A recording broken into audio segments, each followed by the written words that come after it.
주께서 생명의 길을 내게 보이시리니 두 번째 시간입니다. 하나님께서 우리에게 생명의 길을 보여주시고 그 길로 인도하여 주십니다. 우리 시편 16편은 어떤 자들이 생명의 길을 갈 수 있는지 전반부에 소개하고 있습니다. 먼저는 1절에 하나님이여 나를 지키소서 내가 주께 피하나이다. 하나님이여 나를 지켜주세요. 하나님께서 나를 지켜주실 분이심을 알며 하나님께서 나를 죄에서 건져주실 것을 알며 주께 피하는 자가 생명의 길을 갈 수 있습니다. 하나님은 나를 건질 수 없어. 지켜주실 수 없어. 나를 도와줄 수 없다고 의심하는 자, 불신하는 자, 아버지께 그렇게 거룩하게 나오지 못하는 자는 주님께 피하지 못합니다. 주님을 의지하지 못하며 신뢰하지 못하며 사랑하지 못합니다. 하나님께서 나를 지키신다는, 하나님께서 나를 붙드신다는 확신, 또 확신이 없다고 하더라도 말씀을 붙들고 하나님께 피하는 자에게 생명의 길을 보여주십니다. 처음부터 시작부터 믿음이 있는 사람은 아무도 없습니다. 오히려 시작부터 우리는 죄악을 가지고 아담의 죄로부터 죄악을 가지고 이 땅에 태어났습니다. 하나님을 의지하게 해주세요. 믿게 해주세요. 하나님께서 나를 지켜주심을 알게 해주세요. 하나님 내가 주님께 피하게 하여 주시옵소서. 살려주세요. 도와주세요 하는 자에게 하나님께서는 생명의 길을 그에게 보여주십니다. 하나님 살려주세요. 하나님 도와주세요 하는 자에게 하나님께서 손을 내밀어 주시며 하나님께서 생명의 길을 인도하여 주십니다. 반대로 난 괜찮아. 난 이미 하나님의 사람이 되었고 난 구원받을 거야. 난 잘 될 거야. 하는 자에게는 하나님께서 생명의 길을 보이지 아니하십니다. 아니 생명의 길을 그에게 아무리 보여준다 하더라도 알게 해주신다 하더라도 그는 그의 무지로 죄악으로 어리석음으로 하나님의 생명의 길을 나아갈 수 없습니다. 우리는 어떤 모습으로 아버지께 나아가고 있습니까? 하나님 생명의 길을 내게 보여주시옵고 나아가게 하여 주시옵소서라고 기도는 하면서 고백은 하면서 정작 하나님께 피하지 않으며 정작 하나님의 도우심을 구하지는 않는지 내 자신을 되돌아보기 바랍니다. 하나님이여 나를 지켜주세요. 건져주세요. 붙들어주세요. 내가 주께 피하나이다. 그 자에게 하나님께서는 생명의 길, 기쁨의 길, 은혜의 길, 소망의 길을 허락해 주십니다. 두 번째는 내가 여호와께 아뢰되 주는 나의 주님이시니 주밖에는 내 아이복이 없도다 하였나이다. 내가 여호와께 기도합니다. 하나님을 믿고 교회에서 예배하는 자들은 하나님께 기도합니다. 내가 여호와께 아뢰되 기도하되 주는 나의 주님이십니다. 내 삶의 주인, 내 삶의 왕이십니다. 그러므로 주밖에는 나의 복이 없나이다 라고 고백하는 것입니다. 내가 하나님께 기도하며 주님은 나의 주인, 왕이심을 인정하는 자, 주로 만족하고 주로 기뻐하고 주로 자족하는 자입니다. 주밖에는 나의 복이 없습니다. 우리 하나님께 기도하면서 혹시 그렇진 않습니까? 우리는 하나님께 내 마음의 중심에 내 삶의 중심에 예수 그리스도께서 주인이시며 여호와 하나님께서 구원자라고 입술로는 고백하면서 주로 만족하고 주로 기뻐하는 거 주로 자족하는 것이 아니라 하나님, 주님은 나의 주님이시라고, 주님은 나의 구원자시라고 입술로는 고백하면서 다른 복을 구하고 있지 않나 곰곰이 생각해 보십시오. 생명의 길을 가는 자들은, 생명의 길을 하나님께서 허락해 주신 자들은 어떤 자들입니까? 내가 주님께 간구하는 자, 그리고 주님은 나의 주님이시오, 주님은 나의 구원자시오, 또 여기서 끝나는 것이 아니라 주밖에는 나의 복이 없습니다라고 하나님으로 인해서 만족하며 하나님으로 인해서 감사하는 자에게 하나님께서는 생명의 길을 보여주십니다.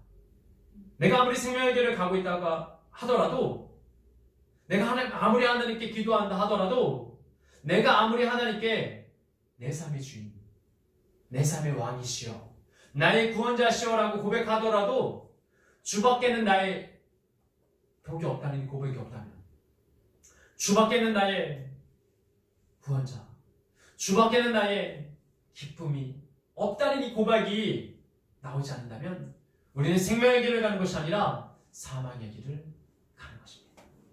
하나님께 기도하고 하나님께 나의 삶의 주인, 왕이라고 고백하는 자들은 주밖에는 나의 복이 없습니다 라는 고백.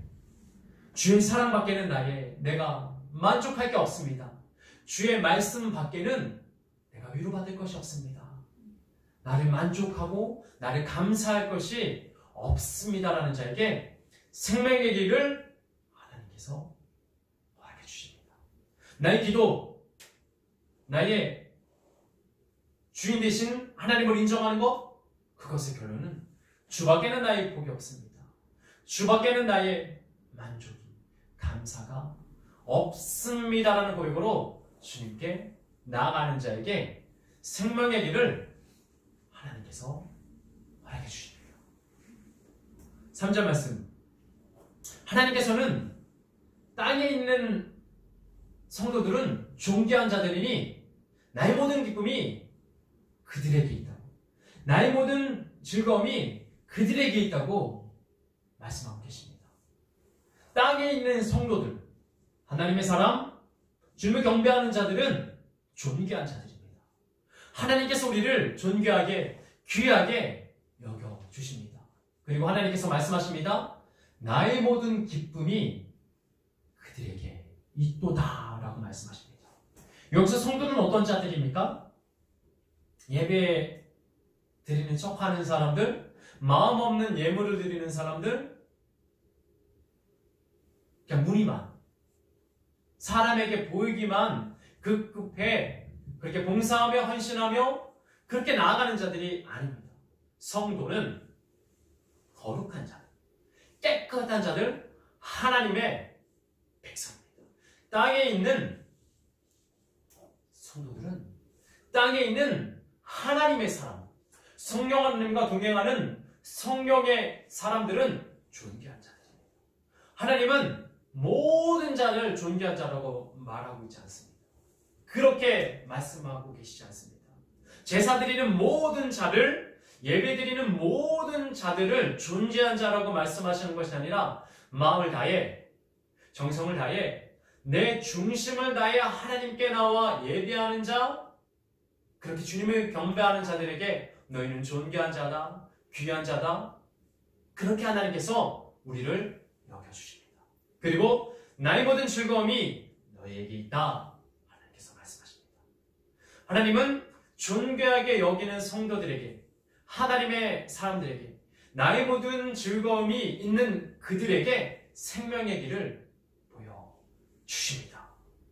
내가 일주일에 한 번 하나님께 나와 예배를 드린다고, 내가 어렸을 때부터 하나님을 알았다고, 내가 기도 조금 했다고, 말씀 조금 받다고, 내 기준으로 나는 성도야, 나는 하나님께서 존귀하게 여겨주시는 하나님의 사람이야가 아니라 지극히 하나님께서 나를 보셨을 때 내가 성도의 자격이 있고 내가 성도로서 하나님께 순종하며 나아가는 자들에게 생명의 길을 보여주십니다. 생명의 길을 인도하여 주십니다. 하나님 나를 존귀한 자로 여겨주시옵소서. 솔직히 우리는 자격 없는 자들입니다. 사실 우리는 아버지께 나아갈 수 없는 자들입니다. 그러나 하나님께서 존귀한 자로 여겨주시고 나의 즐거움이, 나의 모든 즐거움이, 기쁨이 너에게 있다. 그렇게 선포하여 주셨을 때 우리는 그제서야 생명의 길을 한 걸음 한 걸음 나아갈 수 있습니다. 또 생명의 길을 가는 자들은 어떤 자들입니까? 4절 말씀에 하나님께서 생명의 길을 어떤 자들이 가는지에 대해서 또 말씀하고 계십니다. 다른 신에게 예물을 드리는 자는 괴로움이 더할 것이라. 다른 이방 신들에게 예물을 드리는 자는 괴로움이 더할 것이라고 말씀하고 있습니다.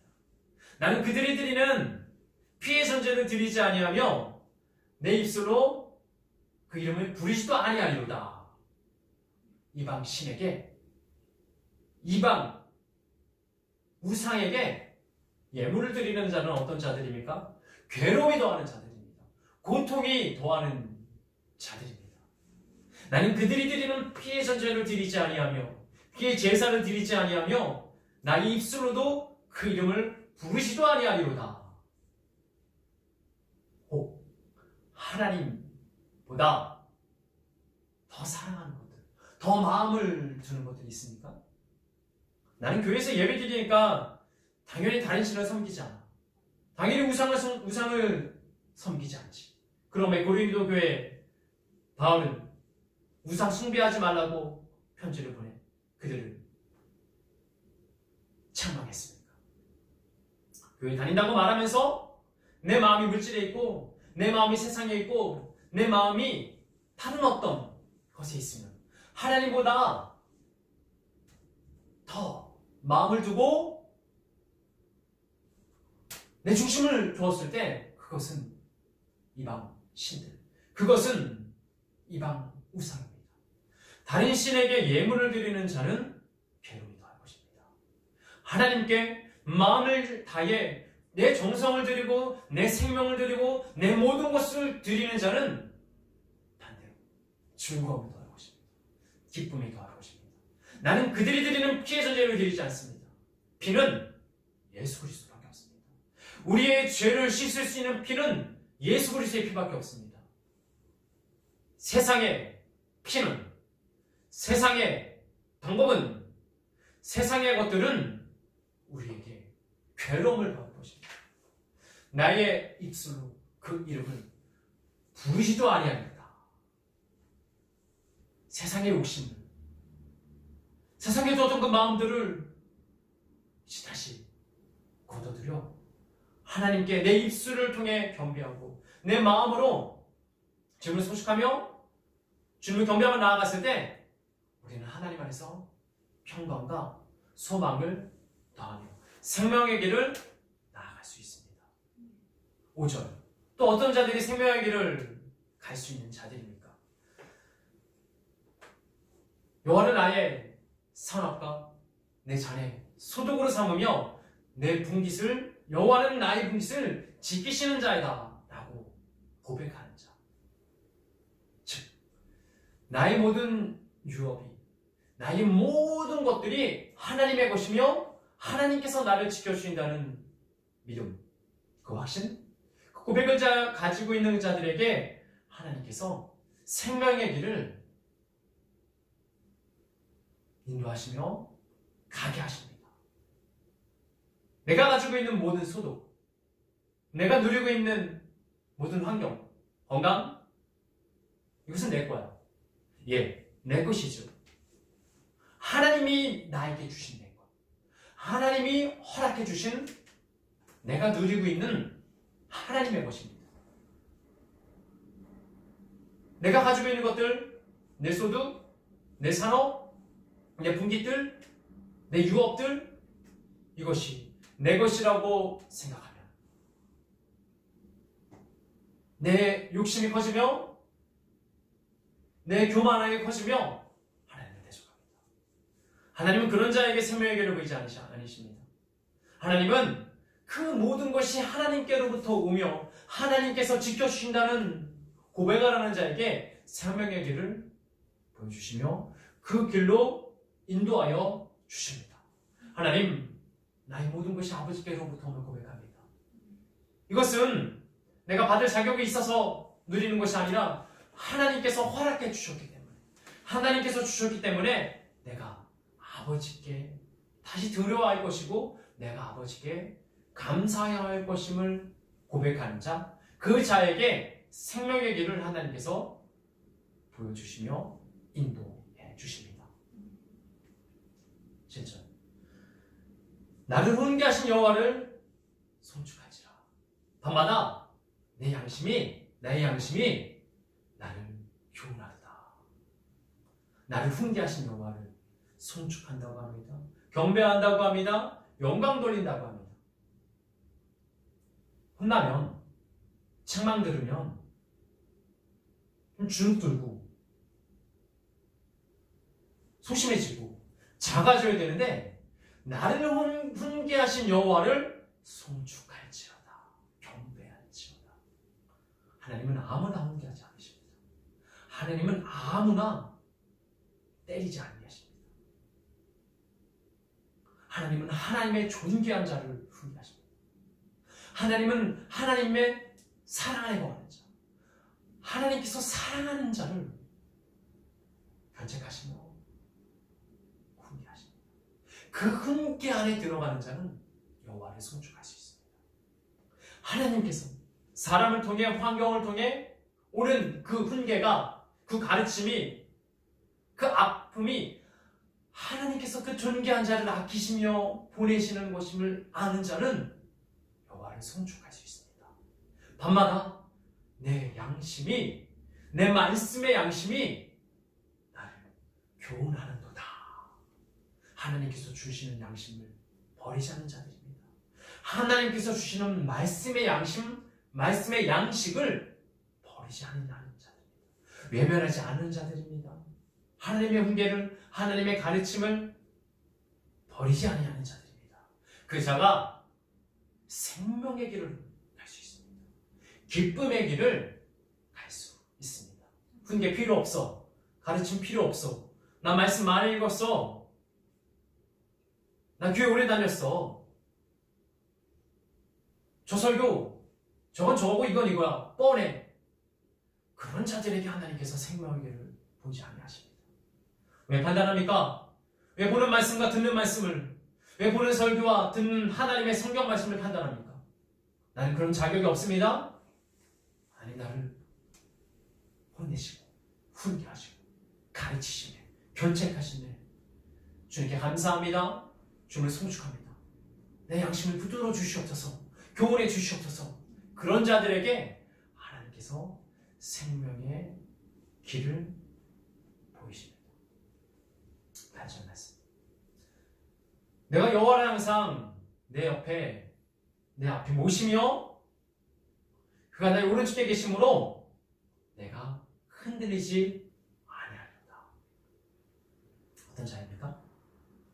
내가 여호와를 항상 내 곁에 모신다고 했습니다. 하나님의 영과 함께하는 것입니다. 내가 여호와를 항상 내 앞에 모시며 함께한다는 것이죠. 그가 나의 오른쪽에 계심으로 내가 흔들리지 아니하리로다. 영원히 흔들리지 아니하리로다. 잠깐 흔들릴 수 있습니다. 잠깐 낙심할 수 있습니다. 그러나 아주 엎드러지지 않습니다. 아주 자빠지지 않습니다. 아주 축 처져 있지 않습니다. 여호와께서 함께 하십니다. 내가 여호와를 내 곁에 모심으로 인해서 나는 영원히 흔들리지 않습니다. 이런 자, 여호와를 내 곁에 모시는 자는 생명의 길을 갈 수 있습니다. 하나님 생명의 길을 가게 하여 주시옵소서. 하나님 생명의 길을 내가 사모하며 기대하며 가게 하여 주시옵소서라는 믿음이 있어야 됩니다. 시편 16편의 고백은 1절부터 8절까지의 그 고백은 이런 자들이 생명의 길을 갈 수 있다고 말합니다. 하나님, 나도 생명의 길을 가게 하여 주시옵소서. 내가 이 말씀 하나하나를 다 기억하고 알 수는 없지만 내 곁에 계신, 내가 모신 성령 하나님, 내가 생명의 길을 가게 하여 주시옵소서. 내가 하나님의 살아있는 길을 가게 하여 주시옵소서. 그 고백으로 아버지께 나아가야 합니다. 11절 말씀. 주께서 생명의 길을 내게 보이시니 주의 앞에는 충만한 기쁨이 있고 주의 오른쪽에는 영원한 즐거움이 있나이다. 충만한 기쁨과 영원한 즐거움. 먼저 충만한 기쁨입니다. 충만한 기쁨이란 무엇입니까? 고통이 없는 것입니까? 고난이 없는 것입니까? 박해와 핍박과 어려움이 없는 것입니까? 그게 아니라 하나님의 기쁨이 그 고통을 덮어버리는 것입니다. 우리는 이 세계에, 우리는 이 세상에 일반 은총 가운데 살아가고 있습니다. 아무리 우리가 하나님을 잘 섬긴다 하더라도 우리는 하나님께서 주관하시는 자연의 어려움을 피할 수 없습니다. 하나님께서 주관하시는 이 일반적인 상황 가운데 우리는 그 고난을 피할 수 없습니다. 그러나 그 고난보다, 그 아픔보다 하나님께서 주시는 기쁨이 더 크기에 그 고난을, 그 아픔을, 그 어려움을 충만한 기쁨으로 이겨낼 수 있습니다.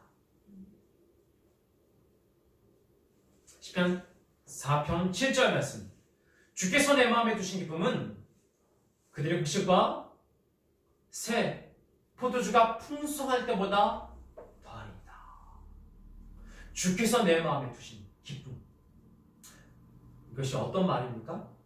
하나님께서 하나님의 존귀한 자들에게 하나님의 기쁨들을 주신다는 것입니다.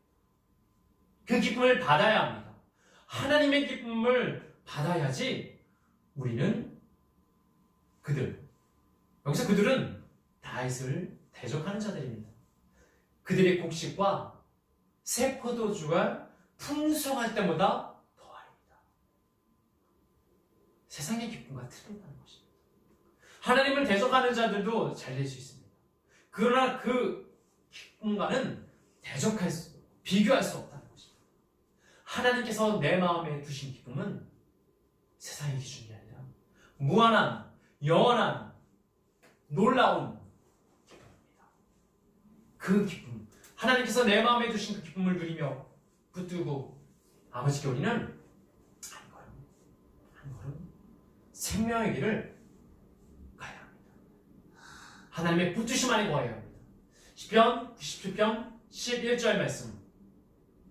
의인을 위하여 빛을 뿌리고 마음이 정직한 자를 위하여 기쁨을 뿌리십니다. 의인을 위하여 빛을, 생명의 빛을 비추신다고 합니다. 아무리 생명의 길이 있어도 빛이 없다면 우리는 생명의 길로 갈 수 없습니다. 바울은 내가 다른 형제를 할 때, 싸울 때 향방 없는 것 같지 않냐며 하나님의 길을 곧바로 간다고 얘기하고 있습니다. 하나님께서 아무리 생명의 길을 보여주신다고 인도하신다고 하더라도 하나님의 비추신 빛이 없으면, 여호와 하나님께서 예수 그리스도를 통해서 보여주시는 빛이 없다면, 생명의 빛이 없다면 우리는 사망의 길로 밖에 갈 수 없습니다. 하나님께서 그 빛을 우리에게 뿌려주셔야 합니다. 하나님께서 마음이 정직한 자에게 기쁨을 뿌려주십니다. 나 기뻐해야지, 감사해야지. 아무리 결단하고, 아무리 고백하고, 아무리 결심해 보십시오. 그러면 그럴수록 더 힘들어지고, 더 불평이 되면 더 어려워집니다. 빛과 기쁨은 하나님께서 뿌려주시는 것입니다. 생명의 길을 나아갈 때 하나님께서 주시는 빛, 하나님께서 뿌려주시는 기쁨을 우리가 누릴 수 있습니다. 하나님, 그 길로 아버지께 나아가게 주시옵소서. 요한복음 15장 10절에서 11절 말씀. 내가 아버지의 계명을 지켜 그 안에 거하는 것 같이 너희도 내 계명을 지켜 내 사랑 안에 거하라. 내가 이것을 너희에게 이름은 내 기쁨이 너희 안에 있어 너희의 기쁨이 충만하게 하려 함이니라. 아버지의 계명을 지키는 자는 아버지의 그 사랑 안에 거할 수 있습니다. 예수 그리스도의 말씀을 지키는 자는 그 사랑 안에 거할 수 있습니다. 그리고 이것을 너희에게 이름은 내 기쁨이 너희 안에 있어 너희 기쁨이 충만하게 하려 함이로다. 기쁨은 무엇입니까? 여호와 하나님께서 함께 하시는 거고, 온전한 기쁨은 말씀 속에서 역사하는 것입니다. 우리 의지로 하는 기쁨이 아니라 비교하면서 하는 상대적인 기쁨이 아니라 절대적인 하나님 앞에 주시는 기쁨의 빛을 받고 기쁨의 은혜를 받았을 때 우리는 하나님 앞에서 말씀으로 말미암아 크게 기뻐할 수 있고 충만하게 그 기쁨을 누릴 수 있습니다. 오늘 본문에 있는 말씀을 8절부터 11절까지의 말씀을 사도행전 2장 30절에서 33절 말씀에 베드로가 오순절 말씀을 인용해서 선포합니다. 내가 여호와를 내 앞에 모시며 내가 여호와를 내 앞에 모시며 그가 나의 오른쪽에 계심으로 내가 흔들리지 아니하리로다. 이러므로 나의 마음이 기쁘고 내 영이 즐거우며 내 육체가 안전하리니 이는 주께서 내 영혼을 수월해 버리지 아니하시며 죄 거룩한 자들을 멸망시키지 아니하시리로다. 그리고 마지막 절 11절 말씀에 주께서 생명의 길을 내게 보이시니 주의 앞에는 충만한 기쁨이 있고 주의 오른쪽에는 영원한 즐거움이다. 8절에서 10편, 16편, 8절에서 11절 말씀을 인용하며 베드로는 무엇이라고 이야기하고 있습니까? 그가 다윗이 그의 자손에서 그 위에 올라갈 자를 왕, 그리스도, 구원자가 나온 것을 알았고 예수 그리스도가 죽으시고 하나님께서 그 아들을 살리실 것을 그가 고백했으며 예수 그리스도가 스올에 가지 않으며 다시 살아 음부에 가지 않으며 다시 살아 우리의 죄를 구원하실 것을, 그리고 그 아들 예수 그리스도께서 우리에게 주시기로 한 성령을 하나님께 받아 우리에게 주신다고 베드로는 10편 16편 8절에서 11절 말씀을 인용하며 선포하고 있습니다. 결국 생명의 길을 간다는 것은 성령 하나님과 동행하며 영원한 즐거움과 영원한 기쁨과 충만한 즐거움과 영원한 기쁨으로 영원한 즐거움으로 나아가는 것입니다. 예수 그리스도의 부활을 말미암아 그 아들이 우리에게 주시고자 하는 성경을 하나님께 받아 우리가 그것을 받고 모심으로 우리는 아버지 안에 충만한 기쁨과 영원한 즐거움을 얻고 나아갈 수 있습니다. 말씀을 정리하겠습니다. 주께서 생명의 길을 내게 보이시니 우리가 우리의 힘으로 생명의 길을 갈 수 없습니다. 우리의 결단으로, 우리의 결심으로, 우리의 의지로 생명의 길을 갈 수 없습니다. 예수님께서, 그리스도께서 성령을 하나님께 받아 성령을 우리에게 부어주시지 않으시면, 기분을 뿌리지 않으시면 믿음을 주시지 않으시면 우리는 생명의 길을 갈 수 없습니다. 오늘 시편 16편을 묵상하며 되돌아보며 하나님께서 아무나 생명의 길을 가게 하지 않으십니다. 하나님께서 하나님께 피하는 자에게, 하나님께 구하는 자에게, 하나님께 기도하며 주님은 나의 주님이시며 주밖에는 나의 기쁨이 없다는 자들에게 생명의 길을 부여주십니다. 존귀한 하나님의 사람에게 나의 모든 즐거움이 너에게 있다라고 그렇게 고백하는 자들, 또 다른 신에게 예물 드리는 자 아니라, 예물을 드리는 자는 괴로움이 더합니다. 나는 그들이 드리는 피해를 드리지 아니하며 나의 입술로 그의 이름을 부르지도 아니하는 자들에게 생명의 길로 인도하십니다. 여호와는 나의 산업, 내 산의 소득, 나의 분깃을 지키시는 자들을 생명의 길로 인도하십니다. 훈계를 달게 받는 자들, 혼나도 하나님 도와주세요. 훈계 가운데 여호와를 송축하는 자들, 밤마다 내 양심이 나를 교훈하여 주시옵소서. 그 교훈을 받는 자들, 내가 여호와를 내 곁에 모시는 자, 그가 내 오른쪽에 계심으로 내가 흔들리지 않게 하여 주시옵소서라는 자들에게 하나님께 생명의 길을 갖게 하시며 영원한 즐거움, 충만한 기쁨 우리에게 주신 줄 믿습니다. 그 길을 걸어갈 수 있는, 그 길을 향해 빛을 받으며 그 길을 향해 예수님과 함께 성령 하나님께 나아갈 수 있는 우리 예수같이 한 사람 한 사람 되기를 예수님의 이름으로 축원합니다.